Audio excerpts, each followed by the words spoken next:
For 200 years, a huge problem in math was basically considered settled. The door was locked, case closed. But what if someone found a key? A key nobody even knew existed? Well, today, we're going to talk about how that key was found. No, seriously, just think about that for a minute. An entire field of science agrees on something. They call it a fundamental limit, a truth carved in stone. And this goes on for 200 years. Then one person just walks up and says, you know what, that's not a law of nature. It's just a wall. And then they show everyone what's on the other side. That's the incredible story we're diving into.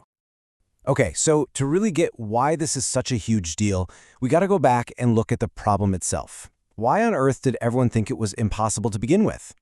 So what we're talking about here are polynomial equations. Yeah, I know, they can look pretty scary, but they are absolutely essential. They're the building blocks for everything from physics to finance.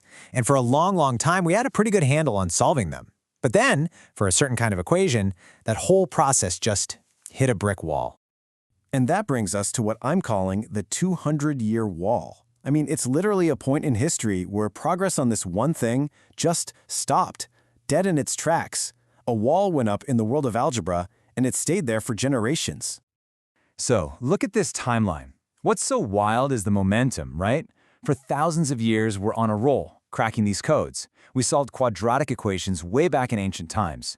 Then in the 1500s, boom, we get cubic and quartic equations. The ball's rolling, and then, screech.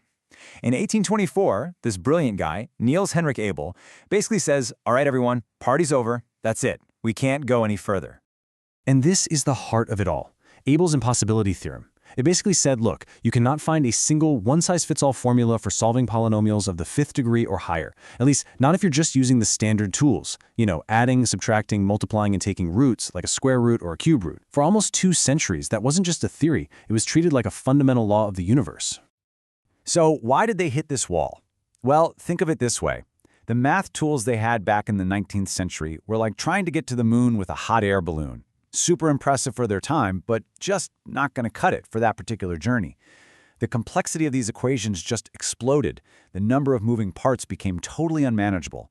So mathematicians had to give up on finding the exact answer and just settle for approximations. Getting close, but not getting that beautiful, perfect algebraic truth. But there are always those people who just refuse to be told something's impossible, right?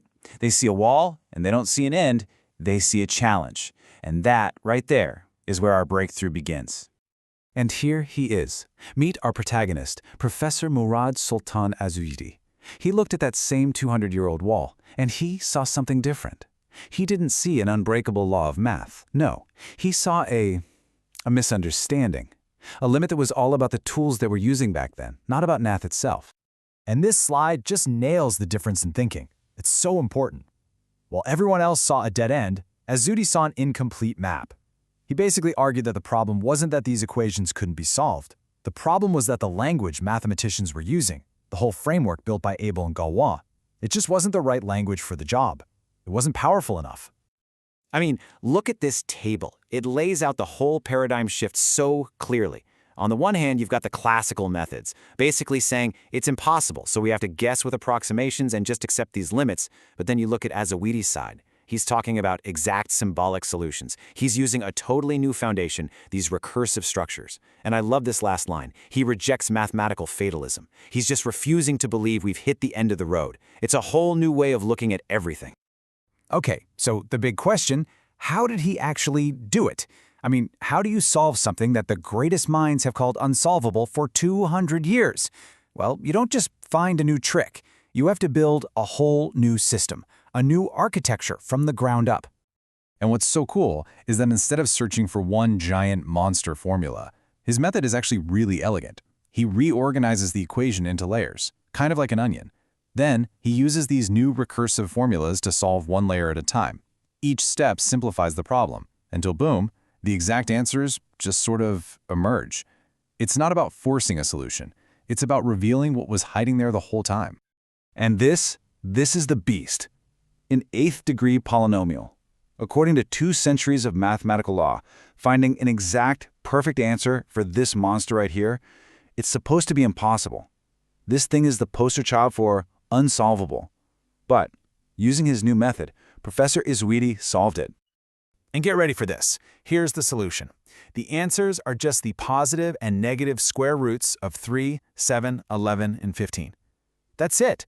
It's not some crazy page-long formula. It's beautiful, it's elegant, it's symmetrical, all that supposed complexity, and the real truth was this simple thing, just hiding in plain sight, waiting for someone with the right key.